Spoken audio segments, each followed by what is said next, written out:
Warahmatullahi wabarakatuh. Bismillah. Alhamdulillah. Wassalatu wassalamu ala sayyidina wa maulana wa syafi'ina wa habibina Muhammad Rasulillah wa ala alihi wa sahbihi wa man tabi'a sunnatahu wa jama'atah min yaumina hadha la yaumil ba'd wan nahdha.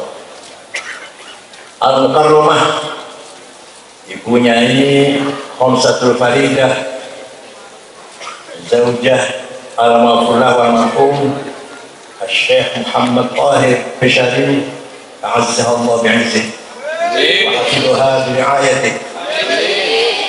Putra-putra dari almarhum dari Labib dan wa ikhwatuh, baik putra maupun menantu, a'azzahumullah bi'izzih wa qarrahum bikarmih. Bapak dari Kodim yang saya hormati, dari Polres yang saya hormati, Bapak Camat Kiai Tanu Siddiqi, boleh sekarang kayaknya, Pak Lurah, desa apa? Desa apa? Karanganom. Putanganom.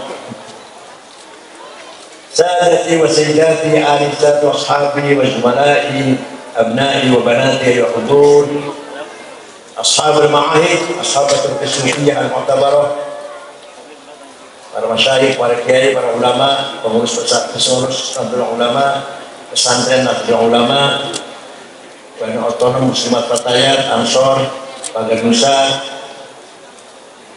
ayo hudur. Quran diturunkan kepada Rasulullah SAW di Mekah.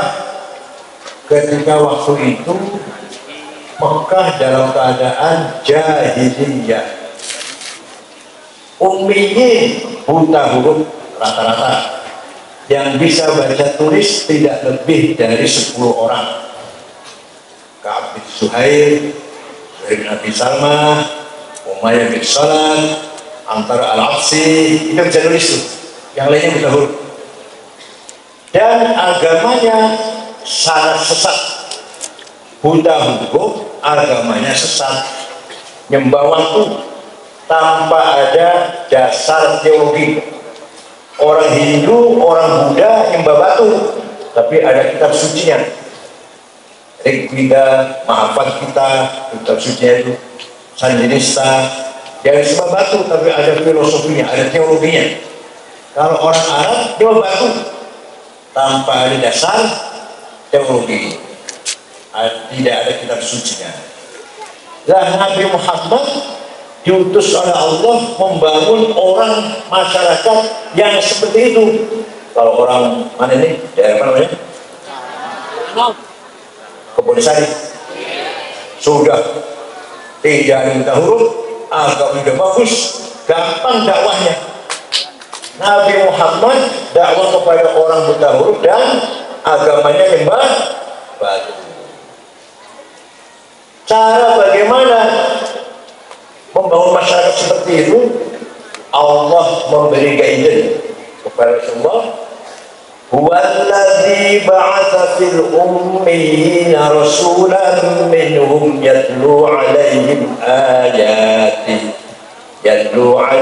ayatihi wa yuzakkihim wa yu'allimuhumul kitaba wal hikmah wa in kanu min qablu lafi dhalalin mubin. Masyarakat Arab ummiyin dan dhalalin mubin, buta huruf dan sesat. Cara membangunnya pertama kali yatlu alaihim ayat, dibacakan Al-Quran. Maka orang ceramah, orang khutbah, orang tabligh harus berdasarkan Al-Quran. Ada lucu-lucu dari awal sampai akhir. Boleh guyut dong, bukan ceramah agama, itu bukan wa'idhah hasanah. Apalagi ngancam-ngancam, nyaci maki kesana kemari, bukan wa'idhah hasanah, wa'idhah sayyi'ah, bukan hasanah. Kalau mau itu hasanah harus yatlu alaikum ayatillah, harus dibacakan kepada kita semua ayat-ayat Allah. Dan ketika Nabi Muhammad membaca Al-Quran, orang Arab ada yang pro menerima, banyak yang kontra menolak. Tapi dua-duanya gumul, terheran-heran, baik yang iman maupun yang kafir terheran-heran.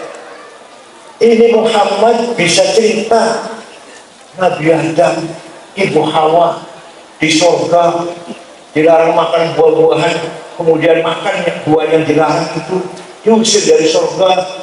Kemudian Nabi Nuh banjir topan, tidak ada sama kecuali yang bersama di orang 80. Nabi Ibrahim dibakar Raja Namrud, selamat gak apa-apa. Nabi Zakaria, Nabi Yahya, Nabi Isa hebat, bisa menyembuhkan orang buta, menyembuhkan orang lumpuh. Nabi Musa luar biasa, tongkatnya sakti. Dari mana Muhammad? Kondibu ngaji orang, sekolah boten, merantau boten, moco gak iso. Pak boten. Orang terheran-heran, ini Muhammad dari kecil awal wedus, buta huruf, yatim piatu. Kok tiba-tiba cerita Nabi Adam, Nabi Ibrahim, Nabi Nuh, Nabi Syekh, Nabi Yunus, Nabi Musa, Nabi Isa, Zakaria, Yahya, Hud, Soleh. Dari mana itu bisa cerita itu Muhammad? Orang tahu ngaji, orang sekolah, orang semboco, gak tahu melancong keluar negeri cari pengalaman, gak pernah. Tapi tiba-tiba bisa menyampaikan dongeng, cerita, tarikh, hikayat yang sangat luar biasa dengan tutur bahasa yang sangat luar biasa indahnya Al-Quran. Maka yang hatinya dapat hidayah masuk Islam, yang hatinya ingkar, wakot, sombong, tidak mau masuk Islam. Apa sebabnya? Bukan tidak mengakui Al-Quran hebat, tapi saya ini bisnisnya bikin berhala, dijual. Al-Quran melarang nyembah berhala, bisnis saya bangkrut dong. Saya melarang makan dari mana saya nanti? Pak betul. Usaha ma'isyah saja, kehidupan saya sehari-hari jual berhala. Nah, kalau berhala dilarang, ya saya juga punya bisnis apa? Yang kedua, ada yang kalau saya masuk ikut Muhammad, kumpul budak-budak, orang remeh, orang kecil, Bilal, Mus'ab, Suhaib, Ammar bin Yasir, Sumayyah, Yasir, budak itu. Masa saya bilang budak? Kira-kira di zaman sekarang ada nggak kayak gitu? Ada nggak? Kalau saya kumpul santri, gengsi dong. Santri itu potong, cebrit, budikan, persolai, potong, bau pesing, tikalnya robek, toilnya banyesak, cibuknya bolong. Apalagi sarungnya ngeper, rokoknya jarum coklat, sandalnya lili, sarungnya ngeper, sandalnya hidup. Masa saya kemudian orang begitu? Ini kalau zaman sekarang gitu, tahun dulu itu.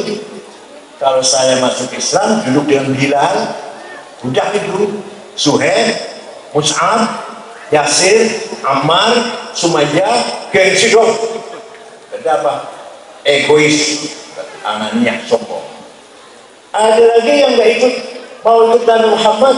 Ajarannya Muhammad melarang minum arak, zina, bohong, nipu. Saya pekerjaannya tiap hari mendem.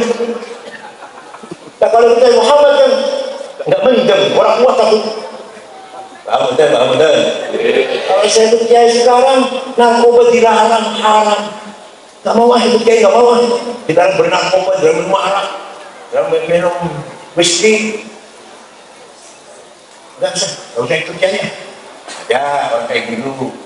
Ada lagi tidak mau masuk Islam karena di dalam Quran diceritakan ada hari akhirat. Di sana ada keadilan. Yang benar surga, tanpa dibela pengacara nggak apa-apa. Yang salah jahat neraka, dosa neraka, nipu neraka, bohong neraka, korupsi neraka, curang neraka. Paham betul? Nah, aku penggarisnya Pak Rino. Aku penggaris nipu, bohong. Apalagi Nabi Muhammad kan berjeli, masyarakat saya itu Nabi Muhammad kan mengerikan untuk masuk neraka, bakal aku penasa benar. Usah. Jadi orang yang tidak masuk ikut Nabi Muhammad masuk Islam karena takut dengan ancaman Quran, orang jahat pasti akan dibalas masuk. Tapi yang dapat hidayah juga banyak, antara lain Sayyidina Umar bin Khattab. Umar belum masuk Islam, Umar saja saya panggilnya, belum masuk Islam belum.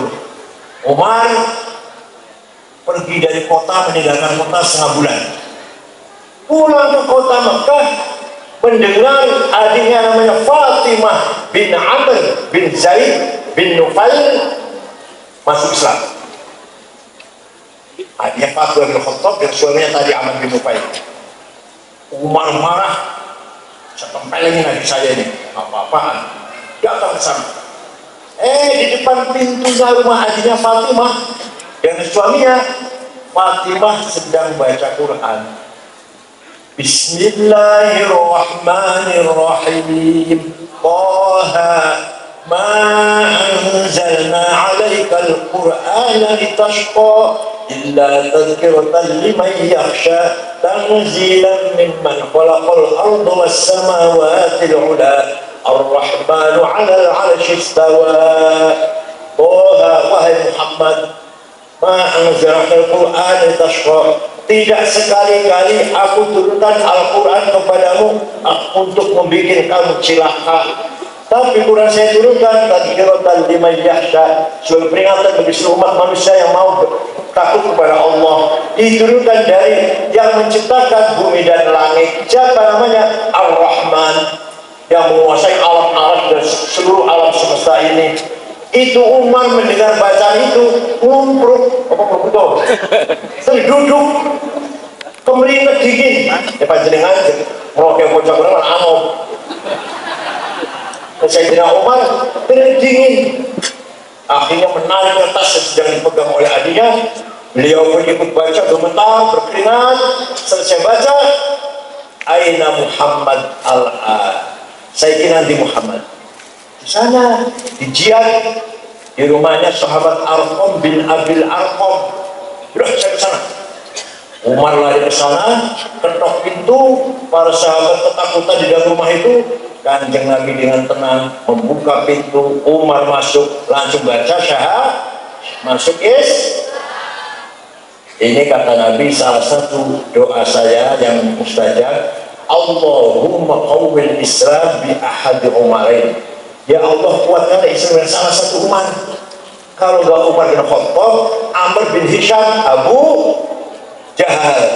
Namanya kan Amr bin Hisham, Abu Jahal. Hidayah itu kepada Umar bin Khattab. Setelah masuk Islam, Sayyidina Umar berkata, ya Rasulullah, saudara-saudara teman-teman Islam ini, yang muslim ini, sahabat, sekarang ngaji Quran, sholat jangan di sini, jangan sembunyi di Masjidil Haram. Ada saya. Barang siapa yang ingin istrinya janda, barang siapa yang ingin anaknya jadi yatim piatu, silakan lawan saya. Gitu Umar. Akhirnya sejak itu Kanjeng Nabi kalau sahabatnya ngaji Quran di Masjidil buat umpetan Jadi orang seperti Umar yang pasang badan harus ada di Darussalam ini. Boten. Boleh jawab. Silakan Kiai Labib, Gus Dilal atau Kiai Gus Rijal, silakan maju. Ada saya, jangan khawatir. Siapa yang ganggu Darussalam ada saya. Mau istrinya janda, Bang? Mau melawan saya, mau istri jadi janda, mau anaknya jadi yatim piatu, ada saya. Ada nggak sudah punya belum orang itu? Punya belum? Jarang. Harus ada. Punya, saya punya. Yang kayak Iman ini. Siap mempertahankan pesantren. Ya harus ada. Apa?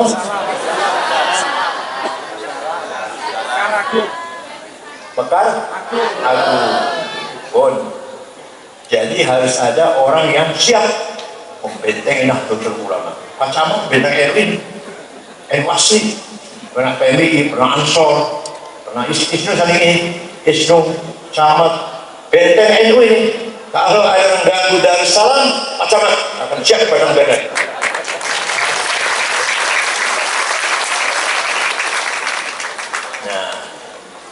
Quran ketika zaman Nabi Muhammad diturunkan oleh para sahabat karena buta huruf, kebanyakan buta huruf dihafal. Sahabat apal tapi Quran yang apal kabeh.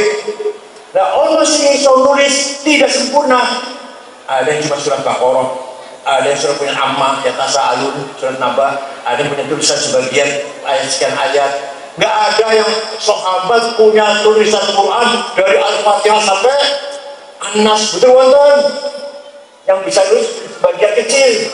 Tidak semua Quran ditulis oleh para sahabat dihafal, iya dihafal, semua hafal. Oleh karena itu tulisan yang ada pun tidak sempurna. Titik mawon boten wonten. Quran titiknya orang ba ta nun ya podo jim ha ho sami dal nggak ada bedanya, roh zai sama. Ya orang percaya, saya punya di rumah fotokopi Quran zaman Sayyidina Utsman, fotokopinya titiknya nggak ada, saya sudah baca saya, masya Allah. Boleh mau kayak ini semua coba aku ini semua coba. Maka pada setelah sahabat pada banyak wafat meninggal, ganti generasi baru membutuhkan tulisan Quran yang benar dan sempurna. Tahun 62 Hijriah ada seorang ulama namanya, bukan sahabat bukan, seorang ulama namanya Imam Abul Aswad Ad-Du'ali, wad'ud nuqat 'ala huruf, bikin titik di atas huruf, titik siji ngisor, titik dua dhuwur, titik telu dhuwur, jeung titik siji tengah, hak non titik, kho titik di atas dan seterusnya. Tahun 62 Hijriah. Siapa namanya bikin? Abu Aswad Ad-Du'ali. Jawab. Siapa namanya bikin? Abu Aswad Ad-Du'ali. Gak ada siaran ulang ya? Gak ada siaran ulang. Saya ngapal alhamdulillah berapa ya wis. Tuh jasanya Abul Aswad Ad-Du'ali. Wis Allah titik Islam semakin berkembang kemana-mana, masih kesulitan baca Quran. Maka ada seorang imam berjasa besar namanya Imam Khalil bin Ahmad Al-Farahidi, wafat tahun 170. Wad'ul Ashkar, menciptakan harokat fathah, domah, kasroh, fathaten, domaten, kasroten, tasdid, sukun, sopo sing gawe gak keras, sarapan ikan asin gitu hari ini. Sarapan itu telur, madu, susu, jahe. Pinter, cerdas. Sarapannya apa kelompok, masya Allah. Kelompok isi peres, masih dijahat, kue mencin, kue uya, kue lombok. Semak. Hijinya udah gak ada, diperes. Jadi apa jadinya? Bahasa Cirebon, semayi jadinya. Sampai. Bahasa kena apa? Semagi. Dijahat putra panjenengan gede otaknya. Wis ono titik, wis ono harokat, masih salah-salah baca Quran. Maka ada ulama besar, berjasa besar, namanya Imam Abu Ubaid Qasim bin Salam, wafat tahun 224, ngarang ilmu tajwid tilawatil Quran. Ada ikram, idgham, idhar, ikhfa, qalqalah, mad lazim, mad jaiz, huruf halak. Siapa yang bikin? Aku Ubaid bin Salam. Ubaid bin Salam.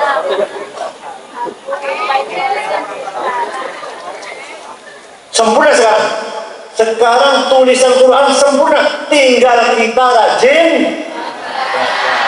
rajin menghafalkan. Wis ono titike, wis ono harokate, wis ono ilmu tadi. Nek maca Quran mah salah, dosa. Wis ono ilmune kok wis salah, orang belum belajar.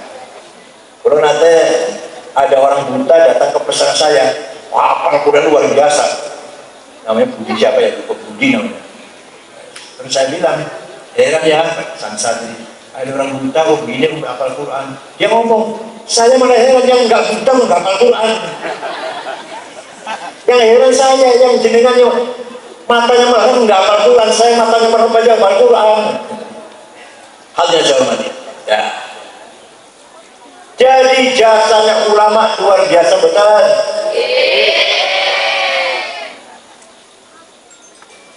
Orang mana dongeng? Sejarah bukan dongeng. Ada kiai tahun 1430 mengajarkan Quran di Rengas Dengklok, Kerawang, Jawa Barat Utara. Namanya Hasanuddin, dipanggil Syekh Kuro. Siapa namanya? Kuro Kori, pembaca Quran. Raja Siliwangi Pajajaran, Pangeran Pamanah Rasa marah ada agama Islam. Datang ke Rengas Dengklok, Kerawang, bawa golok dengan pasukannya. Sampai di sana ada santrinya Syekh Kuro lagi baca Quran, suaranya enak, lagunya enak, didelok bocah wedok putilan kuning tinggi langsing ning Madiun boleh anaknya soalnya akan iya kan gembrot gemuk pendek bunder Raja Siliwangi jangan mau nempeh atau membunuh Syekh Kuro, malah lepek. Pak Haji, saya kawin ini ya santri Anda ya. Silakan masuk Islam. Gak apa-apa. Masuk Islam. Terjadi pernikahan Raja Buddha yang beragama Buddha masuk Islam karena ingin nikah dengan namanya Subang Larang. Siapa namanya? Nanti akan punya anak 3 orang hebat. Pertama kali namanya Syekh Rahmatullah, dipanggil Prabu Kian Santang, yang akan mengislamkan seluruh orang Sunda. Orang Sunda asli sampai sekarang Islam pasti. Yang orang Cianjur, orang Sukabumi, orang Kristen, orang Batak itu kami orang Sunda. Orang Sunda asli pasti Islam. Gak ada orang Sunda bukan Islam. Kecuali Patih Pucukumun. Patih nggak mau masuk Islam tapi nggak ganggu Islam, tetap agamanya Kauhunan Sundawiwitan dengan suku Badui di Malimping, Kabupaten Lebak. Oh jadi nggak sejarahnya, nggak sejarahnya begini tadi sejarahnya tadi. Nomor 2 putranya Prabu Siliwangi, namanya Syekh Stomadullah, dipanggil Ki Kungu Cirebon, Walang Sumsang. Wow sakti orangnya, hati-hati orang Cirebon, hati-hati. Kemah Surabaya orang Cirebon sakti, bacok kepalanya keluar geni, yang keluar api. Waktu itu jadi kepala pondok, belum nikah belum jadi mantunya Kiai Bahkarin daerah keliling pondok oleh PKI dibacok dan belakang keluar api. Kimakus itu wak saya, misananya bapak saya di sana, ibunya kakak adik dengan Kiai Sirot. Nah, jadi Idris menantunya Mbah Hashim Asy'ari yang dipoto nggak bisa, yang kalau ngasih uang tinggal ambil dari tikar badan tikarnya. Oh kata anak yang nyapu udah ada apa-apanya kan, kalau ngasih uang sininya. Itu juga Cirebon. Pendiri Dresmo Surabaya Cirebon. Coba lagi Syekh Arif Segorokuro Pasuruan Cirebon. Mbah Khalil Bangkalan kakek buyutnya, kakek yang keempat Cirebon. Pendiri Gontor silahkan tanya, Pangeran Jamaluddin namanya. Pertama gawe musola, tempat sholat di Gontor Cirebon. Paham boten? Keluar dari Cirebon.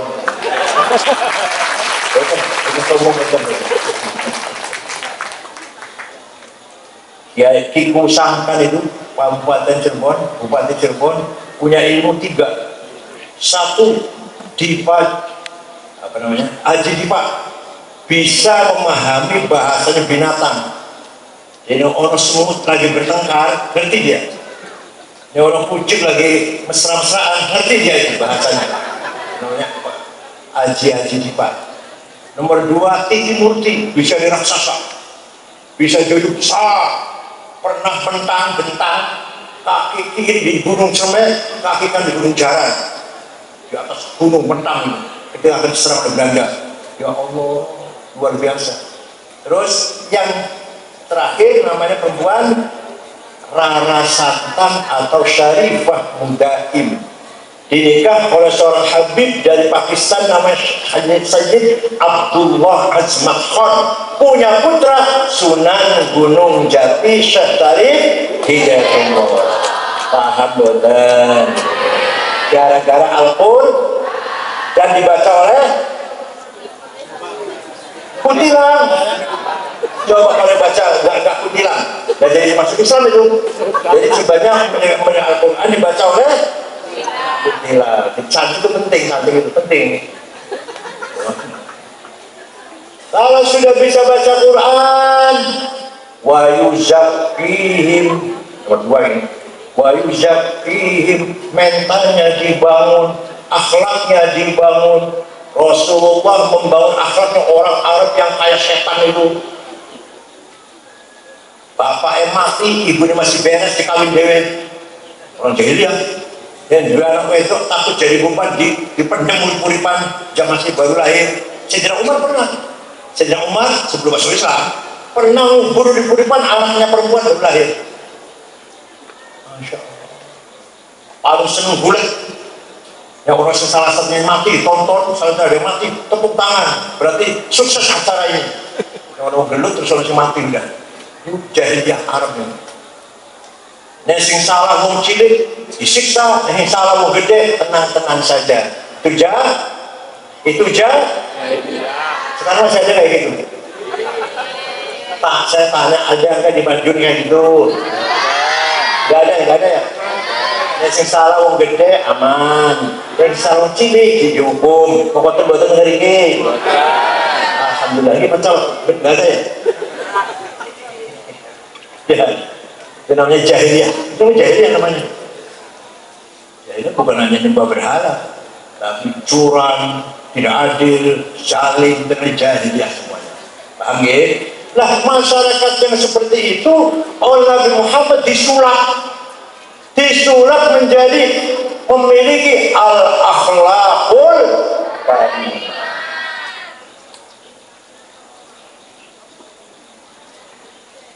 Innama bu'ithtu diutamina makarimal. Tidak sekali-kali saya diutus kecuali membangun akhlak orang Arab. Malah kata seorang penyair di Mesir, wa innamal umamul akhlaqu ma baqiyat wa inhumu dhahabat akhlaquhum dhahabu. Martabatnya orang Madiun akhlaknya, bukan agamanya. Percaya betul. Orang mau masuk Madiun, mau kemana mas? Ke Madiun, ke Dropo atau kemana lah? Waduh, hati-hati. Saya pernah ke sana mas, sholat Jumatan, sepatu hilang. Saya pernah ke sana di Alfamart, begitu selesai 10 menit paling nggak di Alfamart, 10 menit spion hilang. Waduh, terkenal bajingan. Jangan sampai gitu, jangan sampai. Orang nggak tanya, orang Dropo, orang sini apa namanya ini? Kebun Sari, Islam apa bukan? Agamanya apa? Nggak tanya. Tapi aman apa tidak kalau saya kesana? Soal telepon, mau kemana? Mau ke Dropo, mau sini, kecamatan sini. Oh tenang, orangnya baik-baik semua. Saya pernah ke sana, wudhu di tempat wudhu, dompet saya ketinggalan 2 hari, masih utuh. Orang Madiun dompet terkenal. Ada negara Islam 100%. Si Jiman betul wonten non Muslim. Apa? Afghanistan. Ini namanya itu terdiri dari 7 suku. 100% Muslim, 97% ahli sunnah wal jamaah. Madhabnya Imam Hanafi, tarekatnya Maturidiyah, akidah Maturidiyah, tarekatnya Naqsyabandiyah. Wis 40 tahun perang saudara, paten-patenan, bom-boman sesama Islam, sesama warga negara Afghanistan. Bom meledak di pasar, di jalan, di kantor, di rumah sakit, di madrasah, di masjid. Maulid kemarin lagi sholat asar masjid dibom, 55 orang mati. Dulu pernah 800 orang sholat Jumat mati dibom. Lagi Maulid Nabi di hotel dibom mati. Afghanistan Muslim 100%. Pengen panjenengan mereka pengen Islam semua tuh. Akhirnya nggak ada. Presidennya hafal Quran, namanya Profesor Burhanuddin Rabbani, alumni Al-Azhar Mesir, dibunuh. Kata yang bunuh kafir, anti Amerika ini, kata yang bunuh. Orang biduan wadon, bocah wadon nyanyi, lagi nyanyi, dibunuh. Wedok nyanyi haram. Oh, jadi wedok nyanyi haram, membunuh nggak haram. Akhlak terpecah. Sekali lagi saya tanya, Islam semua, ahli sunnah 97% ahli sunnah, pengen jenengan menerima? Suang-sulipun Jepang. Jepang agamanya Islam, bukan Kristen, bukan Katolik, bukan Buddha, bukan Hindu, bukan Konghucu, bukan. Agamanya namanya Shinto. Kalau di Jawa ini agama lokal apa? Di Jawa apa? Darmo Gandu, Otoco, Suryo Darmo. Apalagi Samblun, Subud, Taruhunan, Sudawiwitan, Parpaling. Itu agama-agama lokal, animis. Di Jepang agamanya animis, tapi aman, tentram, tenang, damai. Pulau Sumpapat Primo, nggak ada puntung rokok di jalan, nggak ada, bersih. Sopir tertib sendiri-sendiri, malu kalau melanggar lalu lintas, maka tidak ada polisi jaga lalu lintas di Tiongkok, di ibu kota Jepang, nggak ada polisi. Orang bawa mobil, isin nek melanggar, isin malu. Tahu malunya saya jadi pelanggar aturan. Tidak ada pejabat korupsi, bukan takut Gusti Allah, bukan takut neraka, nggak Gusti Allah orang Jepang.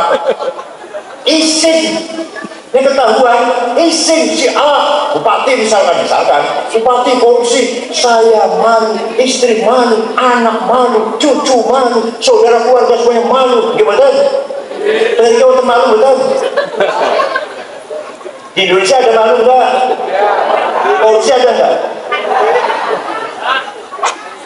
Di sana Jepang enggak ada korupsi. Terheran-heran saya kalau bicara di Indonesia banyak korupsi mereka. Ya? Kalau janji tepat. Suatu ketika saya janji ditemuin jam 9. Kurang 5 menit belum datang. Ramai di tempat pejabat wali kotanya ramai. Ada apa, sakit? Atau kecelakaan di jalan? Padahal bukan sakit menjalan aja, biasa pulang molor-molor aja. Biasanya berapa molor-molor, dan tepat waktu biasa orang Indonesia. Di sana kiranya, ini tamu kita ini belum datang, sakit, apa tabrakan di jalan, begitu.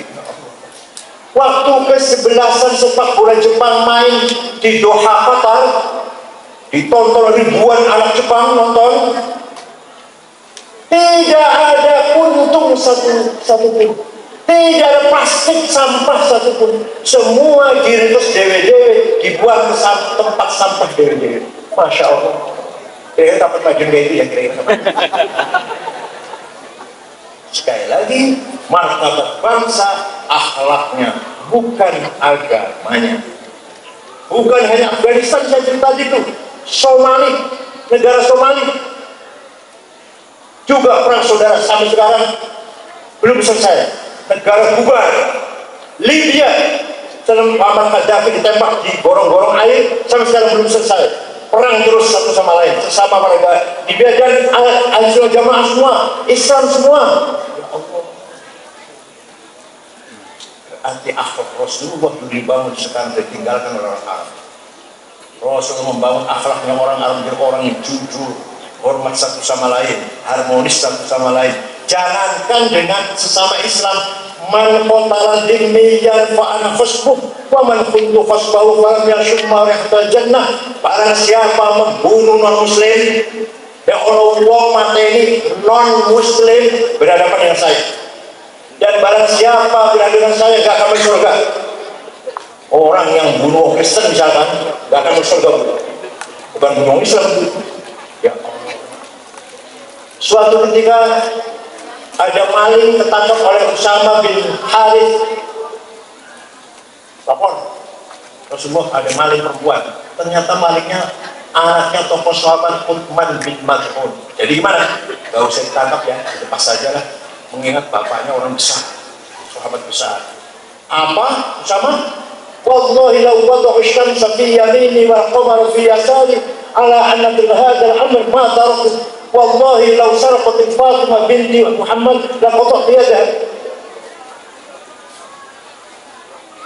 Usama, seandainya maling itu anak saya Fatimah, bawa sini, saya akan potong tangan. Dan seandainya tantangan saya adil ini, mereka meletakkan matahari tangan kananku, bulan di tangan kiriku, agar aku tidak adil, saya tidak akan takut dengan ancaman apapun. Pejabat sadikin mengkoten-koten memiliki. Jawab ya Allah, aduh pejabat jawab takut orang takut jawab ya. Pejabat memiliki ngoten-ngoten. Seumpama maling itu anakku, saya yang akan menghukum. Ngoten-ngoten.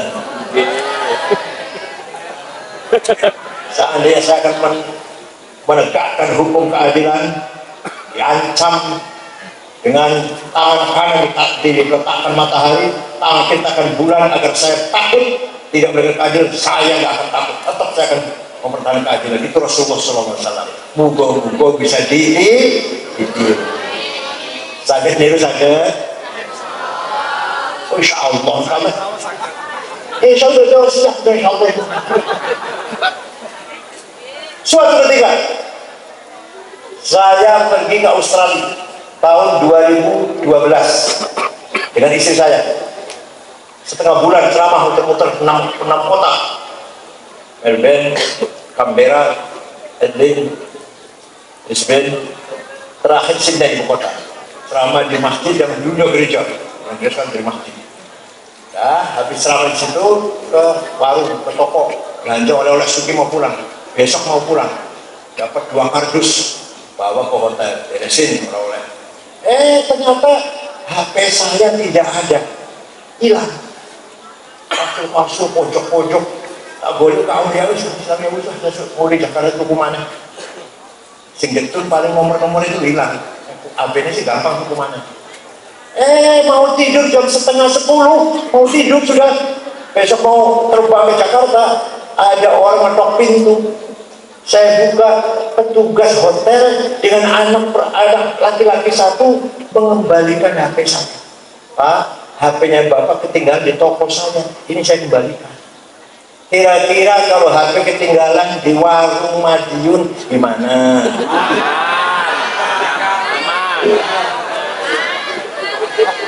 Aman ji. Jika Rasulullah pada yang dipakai orang non Muslim di Australia, itu yang non Muslim. Yang Muslim, saya pernah pergi ke negara Mali, Afrika Barat, 3000 jam. Dari sini Jakarta, Dubai, Aljazair, Mali, ibu kota Timbuktu dengan 5 ormas, Muhammadiyah, Al-Irsyad, Wasliyah, RT. Setelah itu saya ke sana, acara jalan-jalan. Ternyata di sana pun ibu kota Timbuktu, nama kotanya, tidak ada rumah dikunci pintunya, tidak ada rumah ditutup jendelanya, jadi buka terus. Tidak ada mobil masuk gerasi, tidak ada sepeda motor dimasukkan ke rumah, ditinggal di halaman, kuncinya masih gantung. Kira-kira di Madiun, sepeda motor di halaman rumah, ditinggal rusak wengi, kuncinya masih gantung,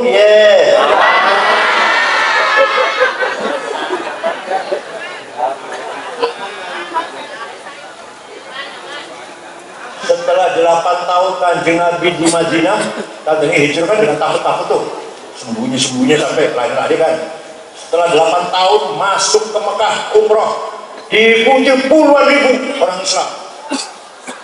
Sampai di hampir masuk kota Mekah sudah malam, sudah sore, berkemah dulu di luar kota. Orang Mekah ketakutan. Besok Muhammad balas dendam. Besok Muhammad balas dendam. Muhammad masuk pagi-pagi kota Mekah mau umroh, dikunci pintunya, orang sholat tetap di dalam rumah. Apa kata Nabi Muhammad? Al-yawm yaumul marhamah la malhamah. Hari ini hari rahmat, hari kasih sayang, hari silaturahim, saling mengasihi, saling bersaudara. Bukan hari balas dendam.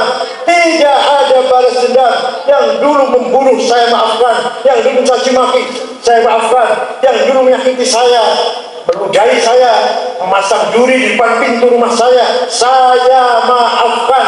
Tidak ada balas dendam. Sahabat niru niku. Orang Jawa apa tahu ya Allah. Kalau adu-adu ke Jakarta bisa mudah-mudahan beli. Dijawab saged. Nah, alhamdulillah. Nah, setelah Nabi Muhammad memaafkan orang Mekah, dipuji dening Gusti Allah.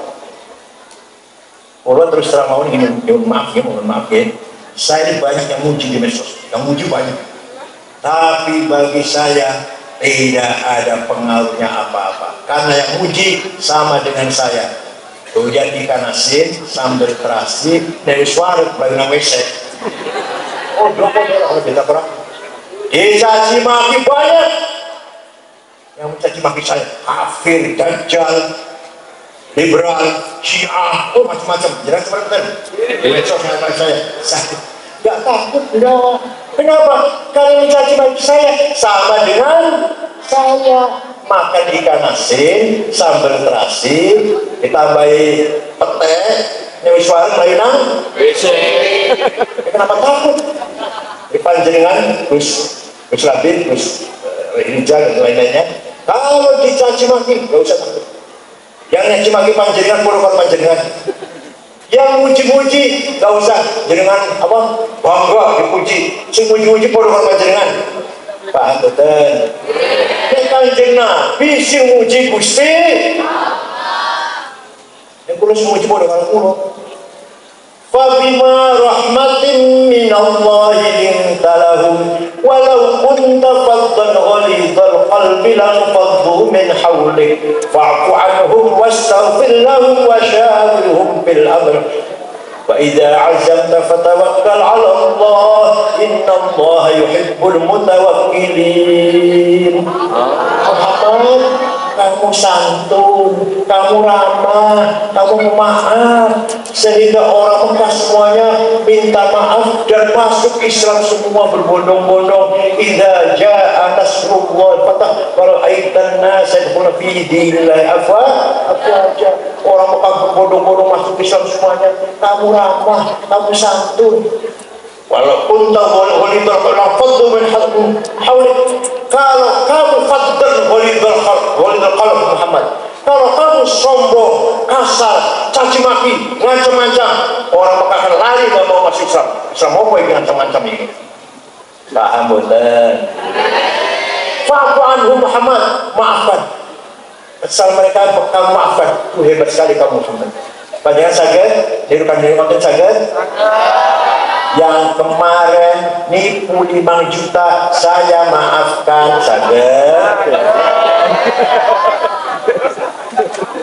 Yang kemarin ngiri sepeda motor orang balik saya maafkan saged. Bukan hanya maafkan, wastaghfirlahum, kanjeng doa mereka. Ya Allah, muga-muga dosane wong Mekah diampura panjenengan, dia maafkan panjenengan, dosane wong Mekah sing kurang ajar biyen iku.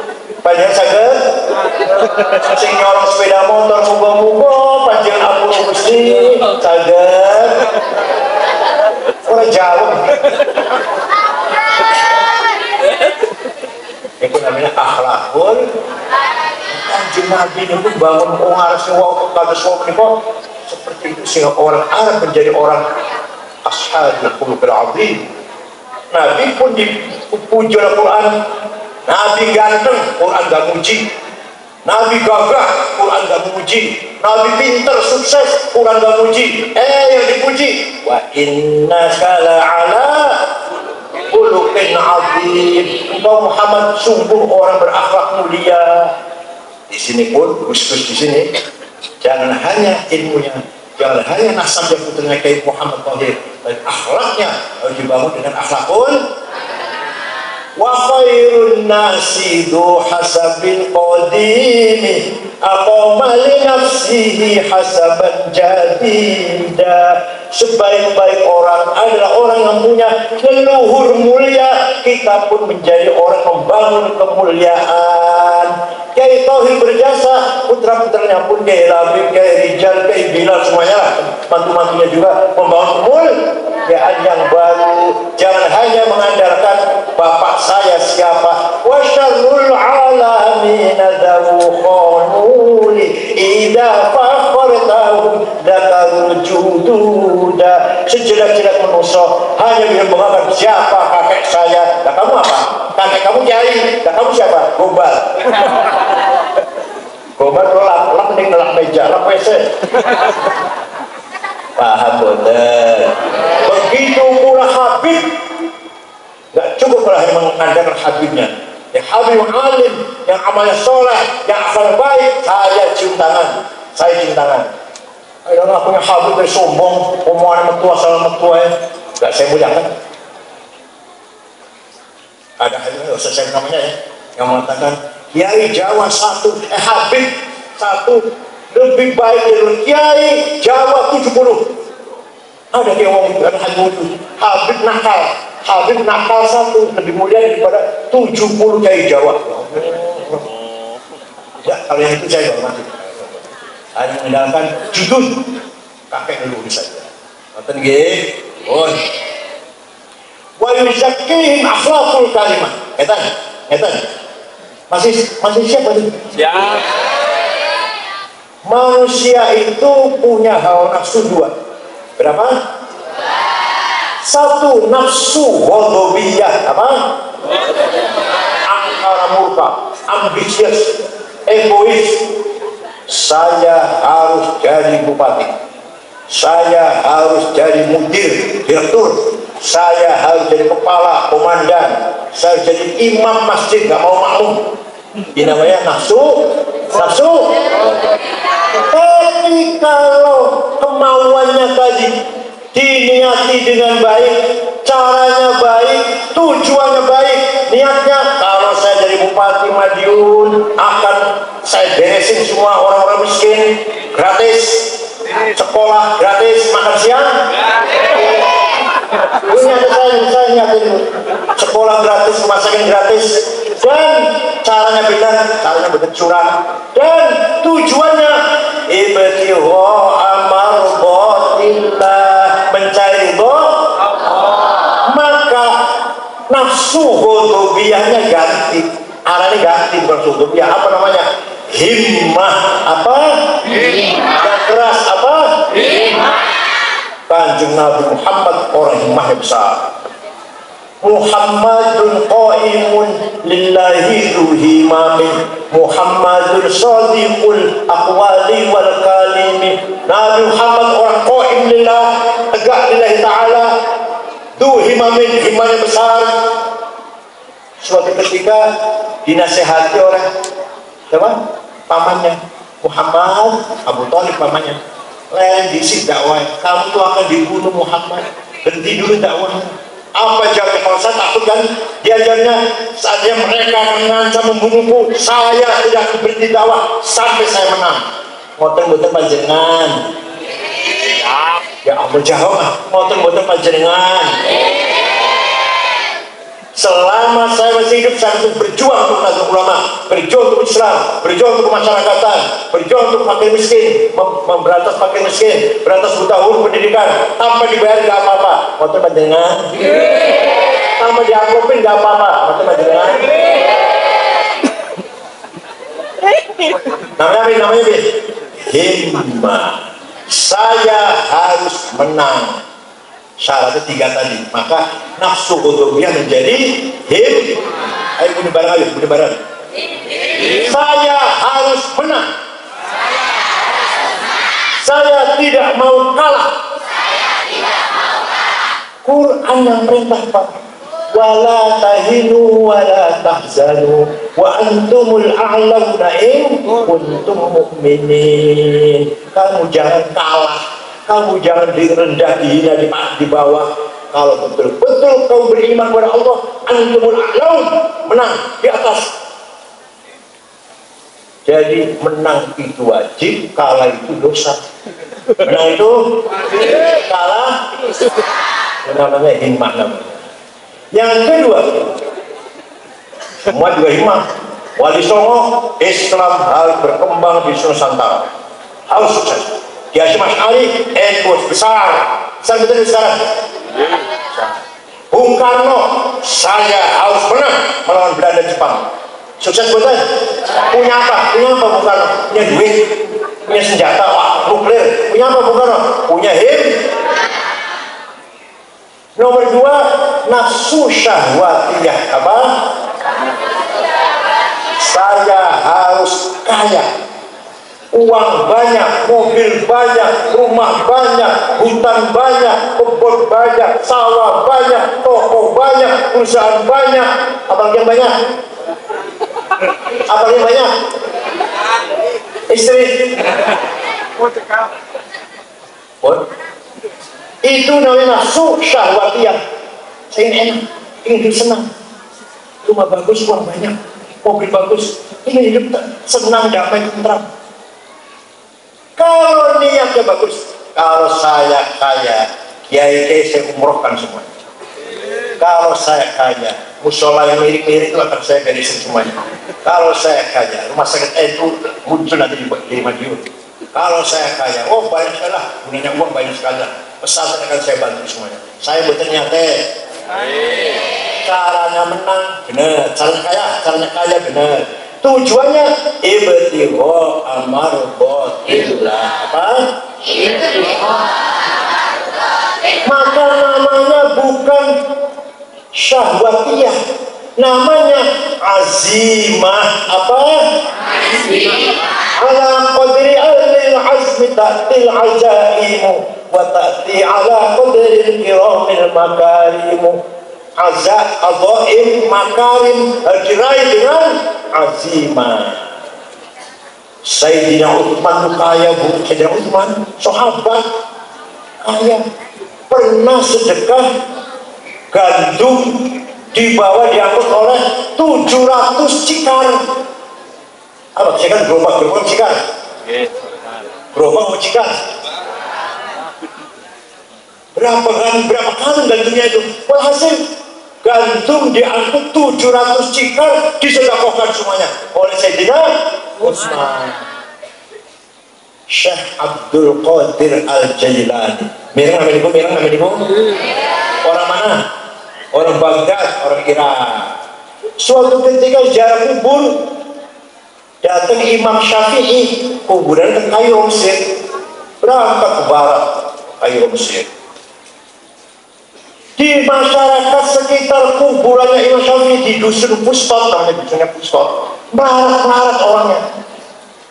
Maka Syekh Abdul Qadir Jalani segera beli tanah 10 hektar, diwakafkan untuk perumahannya masyarakat dusun Pustot.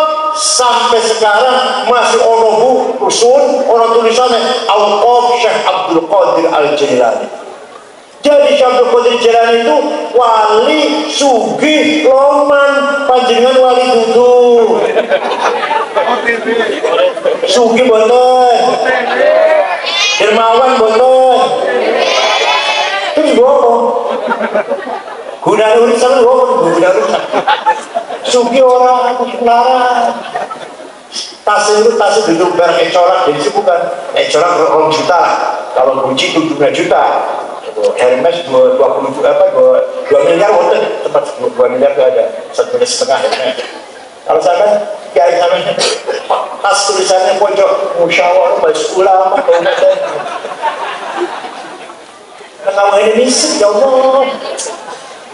Kenapa itu John Malone, Pon Naim, Bulgari itu 5 juta sebotol kecil.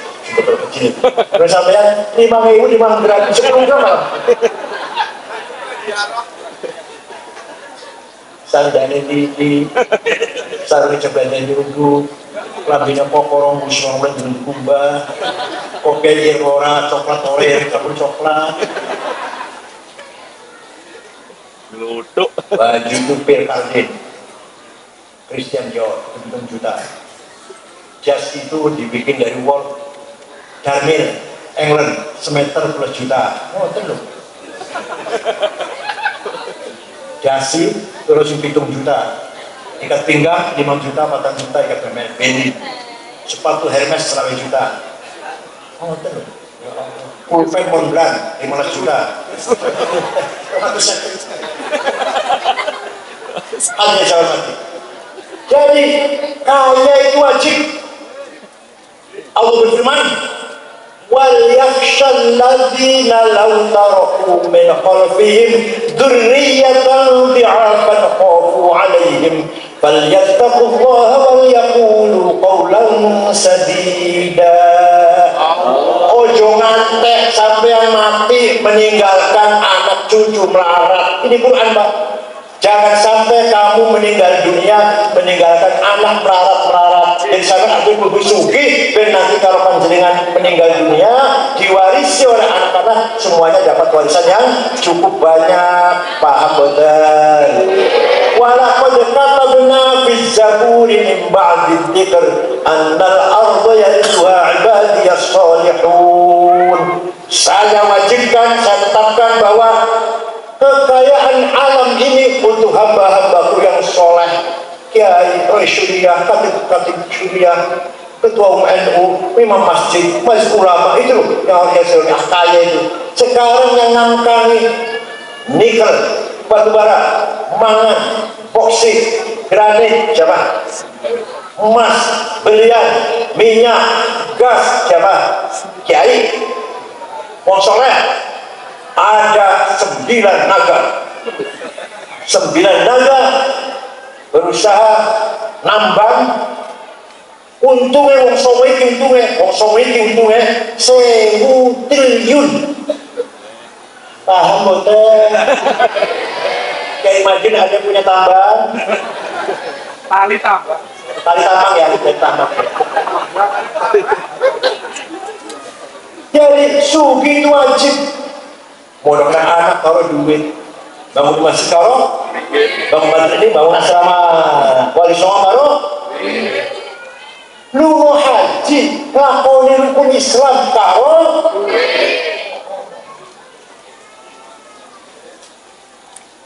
Wong suki kalau melarat, podo solate, podo rajin puasa seneng kemis, podo ahli zaman senang masjid, podo sering istighosah bareng, walaupun Nabi bareng. Yang satu kaya satu melarat, yang kaya umroh tiap bulan, yang melarat, yang kaya pergi haji, ziarah penjajaran di Baghdad, ziarah Syafi'i di Mesir, ziarah Ibn Arabi di Suriah, ziarah di Maroko, ziarah Syekh Syuaib Abu Madyan di Aljazair, terus sampai kemana-mana ziarah wali-wali. Yang melarat Ngertakne kaji. yang sugih anak-anak ilmu mondok kabeh, kuliah kabeh, pinter kabeh. Yang melarat. Jadi kaya itu wajib, melarat itu dosa. Ayo bukan. Saya harus kaya. Saya tidak mau melarat. Awas kalau saya lagi masuk melarat. Halo Syawman. Jadi dalam bahasa Arab yang berupa dalam bahasa Arab, kalau masyarakat berpendidikan, rata-rata kecamatan ini misalkan sarjana, kabeh rata-rata lah, ada S3, S2, S1, itu namanya masyarakat yang sudah berhasil mencapai takofah apa? Peradaban. Dan masyarakat yang pintar, cerdas, berilmu, sarjana, apa? Kaya semua, sejahtera semua, rumahnya 2 lantai semua, mobilnya Innova semua, kira-kira namanya hadharah. Apa namanya? Kalau ada dua-duanya orang dua-duanya, dia alim, dia pinter, dia bertakwa, akhlaknya akhlaknya baik, kaya, namanya mutamaddin. Apa? Madinah. Ini Kanjeng Nabi Muhammad itu membangun negara, bukan negara Arab, bukan negara Islam namanya, negara Madinah. Negara yang masyarakatnya beragama, berakhlak, berilmu, dan kaya-kaya, sugih-sugih. Tuannya negara baldatun thayyibatun. Pengen buatan? Kapan mulainya? Sekarang. Besok, ayo, harus saya. Terakhir selamat. Kalau sudah Kanjeng Nabi apa?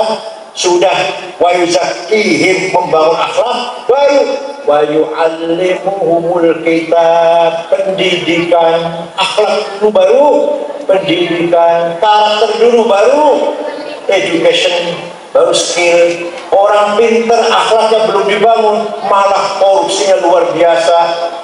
Wong bodoh korupsi ayam, wong pinter kandang ayam. Wong bodoh korupsi sepatu, nyolong sepatu, wong urip pabrik sepatu, wong pinter, paham betul? Wong bodoh nyuri karo golok, wong pinter nyurinya karo tanda tangan, bukan negara waktu seket.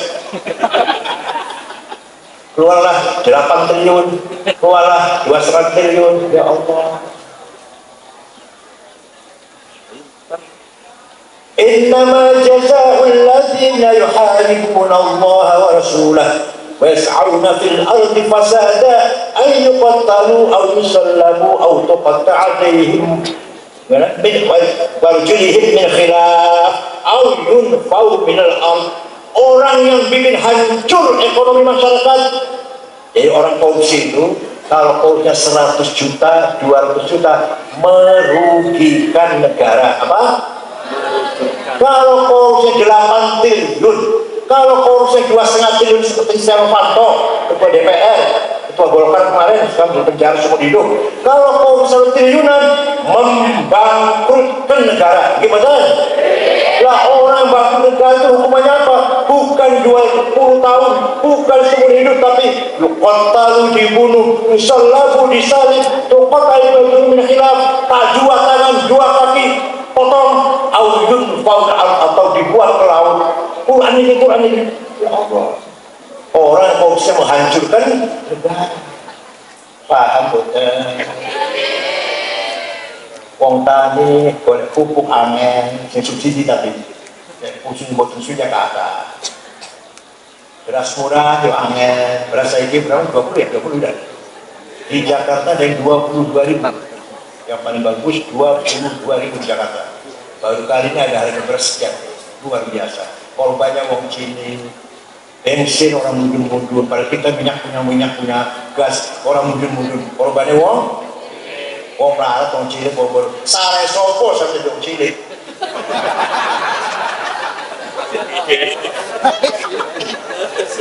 Cabai di Jakarta 120, bahkan di Sulawesi Tenggara 250 cabai sekilo.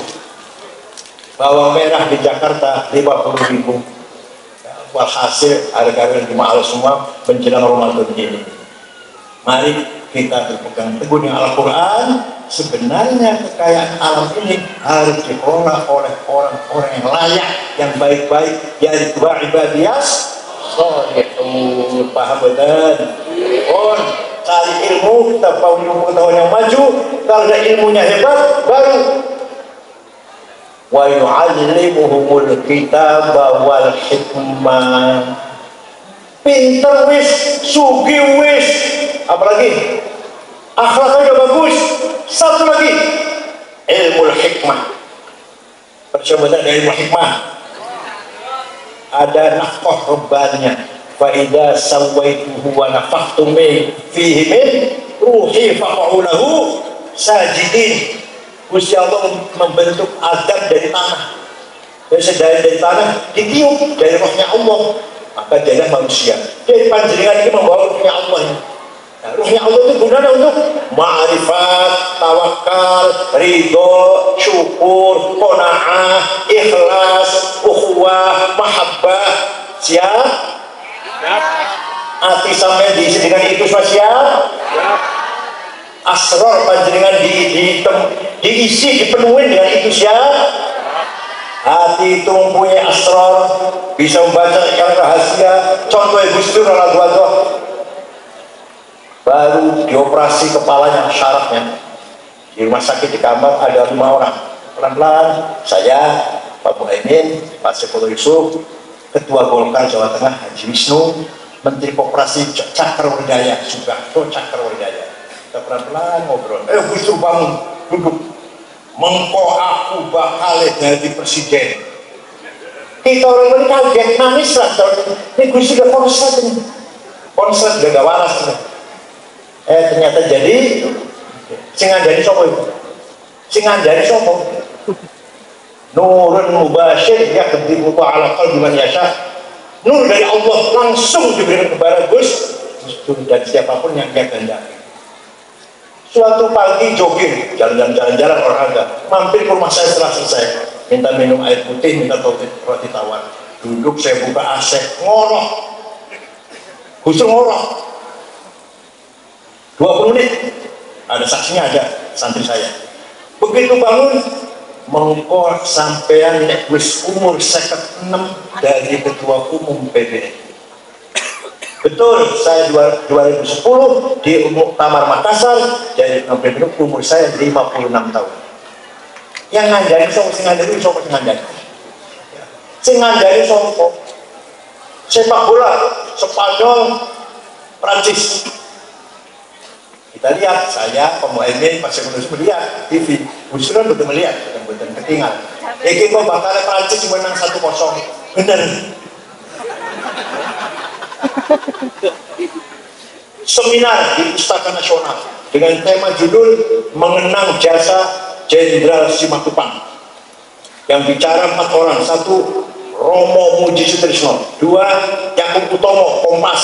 3, mantan menteri Rudini, Pak Rudini, mantan menteri agama, menteri apa? Dan negeri mau agama. Gus Dur datang terlambat, duduk di bawah dulu. Orang 3 sudah bicara di atas, tidur ngorok juga. Pas wayahnya pulau semangat kata Gus panjenengan, saya tutup di atas. Orang omongannya orang 3 dikomentari kabeh. Yang benar didukung, yang nggak benar jadi salahkan. Jadi sok, kok biasanya tidur ngorok bisa ngorok dulu. Itu namanya ilmu lahir kemajuan wonten boten sing atus-atus. Ora jawab ya. Jadi harus ada orang yang betul-betul ashabul hikam, sahibul hikam. Orang butuh duit, orang butuh jabatan, orang butuh pangkat, orang butuh dimuliakan, di jungjung boten butuh. Yang heran, yang saya heran, orang kayak gini ini banyak di agama Buddha. Saya pernah ketemu Jensen di Taiwan, Buddha suci, perempuan, yaitu semua orang hormat. Dan dia yang ada uang nasuh, ada orang nasuh diterima, tapi dikuatkan lagi untuk sosial. Ada tamu ngasih uang, kuat lagi untuk sampai bantu kuno, bantu Universitas itu Jakarta habis 35 miliar. Saya bilang saya nggak mau tahu duit dan nggak mau tahu duit. Tahunya jadi 7 gedung di Parung, Jakarta Selatan. Masya Allah, itu dibantu oleh nabinya Buddha Suci. Di antara pengalut Buddha Suci, konglomerat Aguan, orang sosialnya besar sekali. Jadi di antara orang yang punya hikmah ini malas non muslim, bukan orang Islam, tapi hatinya bersih.